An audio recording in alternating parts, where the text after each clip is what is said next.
Hello students, welcome.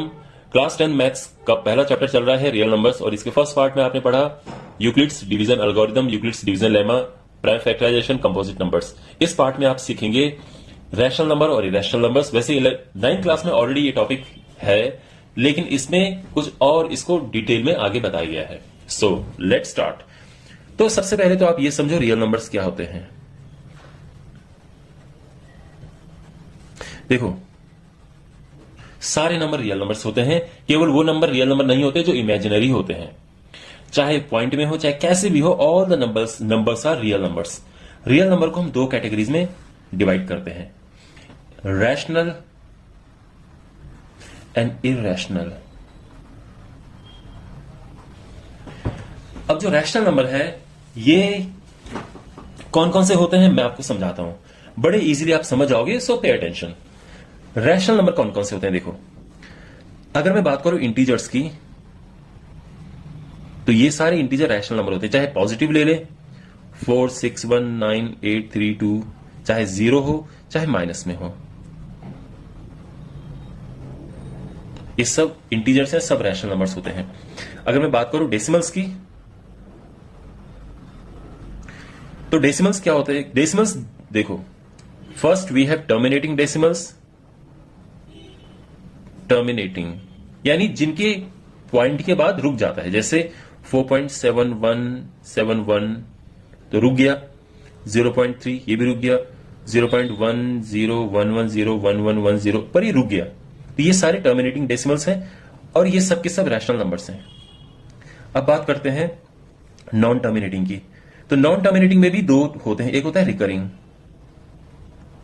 Recurring इस तरह से है जैसे 0.333 dot dot dot, 0.717171 dot dot dot, ये रिकरिंग है। आपको एक जैसा नंबर रिपीट होता हुआ दिखाई देगा, 61.525252 डॉट डॉट डॉट। ये सारे के सारे रैशनल नंबर्स हैं। इसके अलावा जिनके ऊपर आपको बार दिखे जैसे 4.7 बार, तो ये भी रैशनल है क्योंकि ये यही है। अगर आप बार का मतलब वो चीज रिपीट हो रही है, ठीक है ना। इसको आप ऐसे भी कह सकते हैं 777 डॉट डॉट डॉट। तो ये तो सारे हैं रैशनल। इसके अलावा ऐसे नंबर जिनके रूट निकल जाते हैं, जैसे √4 ये 2 होता है तो ये भी रैशनल नंबर है। जैसे √9 3 होता है तो ये भी रैशनल नंबर है। ओके, इरेशनल नंबर में आते हैं non terminating, non recurring. Non terminating, non recurring यानी वो उनके पीछे डॉट रहेगा, और देखो किस तरह से ये एक्सपेंड हो रहा है। 0.1011011110 dot dot dot, 76.42422222 dot dot. ये नंबर ठीक से देखो, ये नंबर इरेशनल नंबर्स होते हैं। ओके, इसके अलावा ऐसा नंबर जिनका रूट नहीं निकलते, जैसे √3 एक इरेशनल नंबर है, √5 इरेशनल नंबर है, √2 इरेशनल नंबर है, √6 जिनके रूट परफेक्ट नहीं निकलते हैं। इसके अलावा क्यूब रूट की बात करें हम, 2 का क्यूब रूट, तो ये भी इरेशनल नंबर है क्योंकि क्यूब रूट, अब देखो अगर मैं बात करूं 8 के क्यूब रूट की तो वो 2 होता है, तो ये तो है रैशनल नंबर। लेकिन जिनका क्यूब रूट पूरा नहीं निकलेगा तो वो भी इरेशनल नंबर्स में आएंगे। और जहां तक बात है फ्रैक्शन की, तो फ्रैक्शन तो डेफिनेशन के हिसाब से ही रैशनल नंबर है, यानी रैशनल नंबर ही होता ही जो फ्रैक्शन में हो, यानी किसी भी नंबर को फ्रैक्शन में लिखा जा सके वो रैशनल नंबर होता है।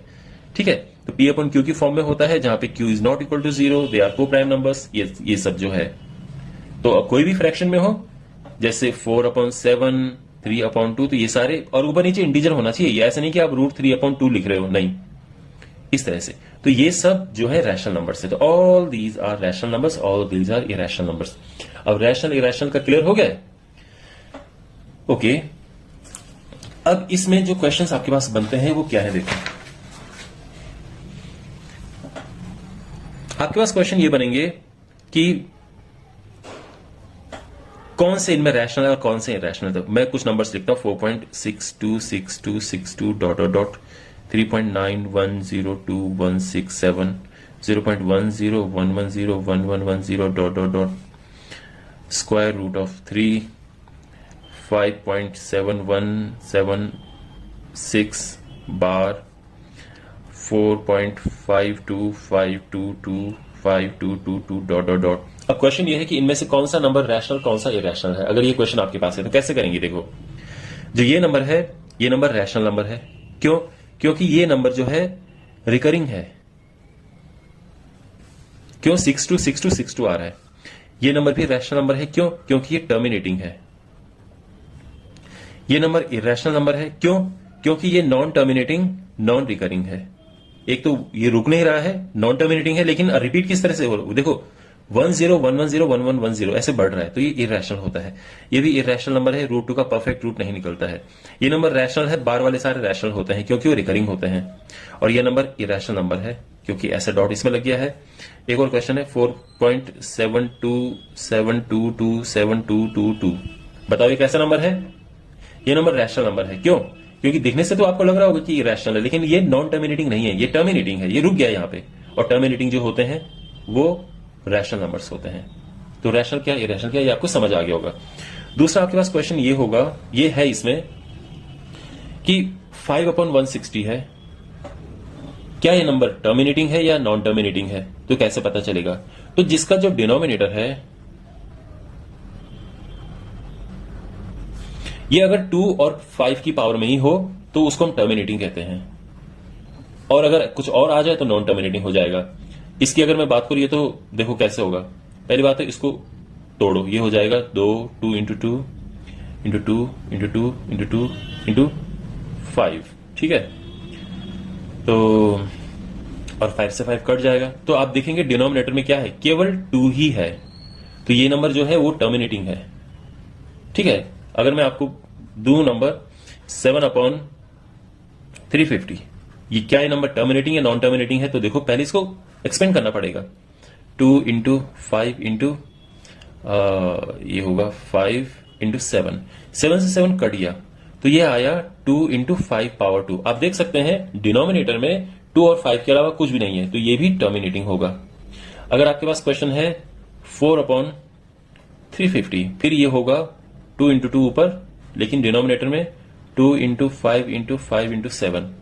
अब यहां 2 से तो 2 कट गया, बट ये आ गया 2/5 स्क्वायर इंटू 7। तो आप ये कहोगे कि since denominator has 7, therefore it is 7 means other than 2 and 5. So therefore it is non-terminating.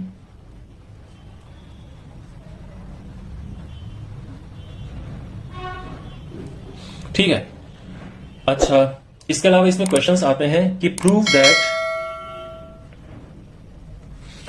√2 is irrational या √3 इज इरेशनल। इस तरह से क्वेश्चन आ सकते हैं। इस क्वेश्चन को लेके बच्चे बड़े परेशान रहते हैं, तो मैं आपको ये बिल्कुल आसानी से समझाऊंगा कि कैसे इसे करेंगे। तो ओके, लेट्स स्टार्ट। तो हम सबसे पहले हम करेंगे इसको लॉ ऑफ कॉन्ट्रडिक्शन के मेथड से। लॉ ऑफ कॉन्ट्रडिक्शन का मेथड क्या है?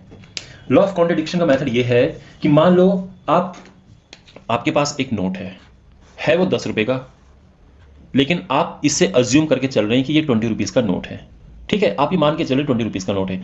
फिर आप मार्केट जाते हो और मार्केट से कोई सामान लेते हो जिसकी कॉस्ट जो है 20 रुपीज की है।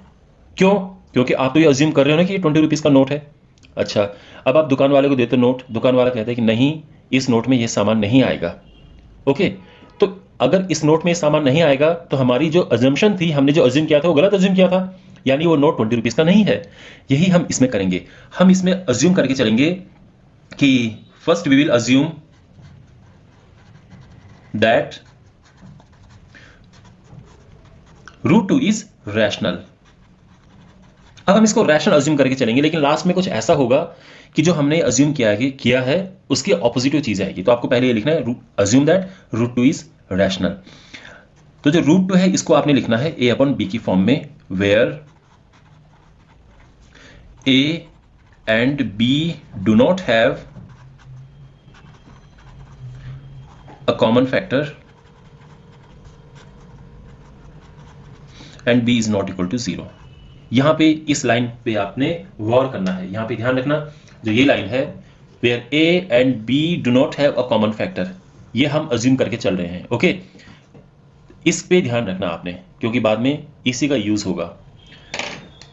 ओके, तो अब हमें क्या करना है, देखो क्रॉस मल्टीप्लाई करो इसे, √2b हो गया a, और दोनों साइड अगर हम स्क्वायर करेंगे तो 2b square is a square. देखो a स्क्वायर है 2 इंटू बी स्क्वायर, ये क्या कहता है, ये कहता है कि भाई जो 2 है वो a स्क्वायर का फैक्टर है, therefore 2 is a factor of A square. ठीक है माय डियर, अगर आपके पास है 2 इंटू 3 इज इक्वल टू 6, तो आप ये कहते हो ना कि हाँ भाई 2 इसका फैक्टर है, तभी तो इस तरह से लिखा गया है। तो 2b square is a square, इसका मतलब 2 is a factor of A square. Okay ठीक है। अब एक थ्योरम ये कहती है, ये यहां पे एक और इंपॉर्टेंट बात है कि 2 अगर ए स्क्वायर का फैक्टर है, so therefore 2 is a factor of A. इसको अब इक्वेशन नंबर 1 अज्यूम कर लो, 2 is a factor of A. ये ध्यान रखना आपने कि 2 ए का फैक्टर है। क्यों? अगर 2 ए स्क्वायर का फैक्टर होता है तो 2 ए का भी फैक्टर होगा, ये थ्योरम कहती है। तो आई होप जो मैं अंडरलाइन कर रहा हूं आपको उस पर स्पेशल अटेंशन पे करना है। अब जब 2 इज अ फैक्टर ऑफ ए, तो हम क्या लिख सकते हैं? a is equal to 2c लिख सकते हैं। क्यों? क्योंकि भाई a तो 2 का फैक्टर है। अब इसको दोनों साइड स्क्वायर करो तो क्या होगा? a square is equal to 4c square. क्यों? क्योंकि हमने यहाँ पुट करना है, तो ये हो जाएगा therefore 2b square is equal to 4c square, क्योंकि a स्क्वायर पे हमने ये पुट किया, 2 से कटेगा तो ये आएगा b square is 2c square. ठीक है। अब आपको यहां सेम कंडीशन दिख रही होगी, इस बारी 2b स्क्वायर का फैक्टर है, 2 is a factor of b square. इसका मतलब क्या है? Therefore 2 is a factor of b। ये क्वेश्चन नंबर 2 ले लो। ठीक है, ये ध्यान रखना। आई रिपीट, जब आपके पास ऐसा होता है कि 2 इज अ फैक्टर, यानी अगर ये है थ्योरम कि a is a factor of p square, तो इसका मतलब ये होता है कि a is a factor of p। अगर a p स्क्वायर का फैक्टर है तो a p का भी फैक्टर होगा। ठीक है, तो इसीलिए ये सब चीजें हो रही है। यहां तक क्लियर है? अब आप जो अंडरलाइन चीजें उन पे ध्यान दो। 2 is a factor of a, 2 is a factor of b, और यहां पे क्या कहा था? चलो मैं यहां पे देखो, 2 is a factor of a, 2 is a factor of b, therefore 2 is a common factor of a and b। 2 is a common factor of a and b। ठीक है, तो इसको आप कुछ नाम दे सकते हैं। अब 2 is a common factor of a and b जो है, ये हमारी जो शुरू में अज्यूम किया था उसके अपोजिट है, उसके अगेंस्ट है। हमने शुरू में क्या अज्यूम किया था कि a and b do not have a common factor, लेकिन यहां पे क्या आ रहा है? 2 is a common factor of a and b। तो इसका मतलब which contradicts our assumption, okay, that root 2 is rational. मतलब हमने जो अज्यूम किया था कि रूट 2 रैशनल है, उसके ऑपोजिट बात आ रही है। So therefore root 2 is irrational. I hope मैं आपको समझाने में सक्सेसफुल रहा हूंगा, और अगर आपको वीडियो अच्छा लगा तो इसको लाइक करें और सब्सक्राइब करें चैनल को। Take care.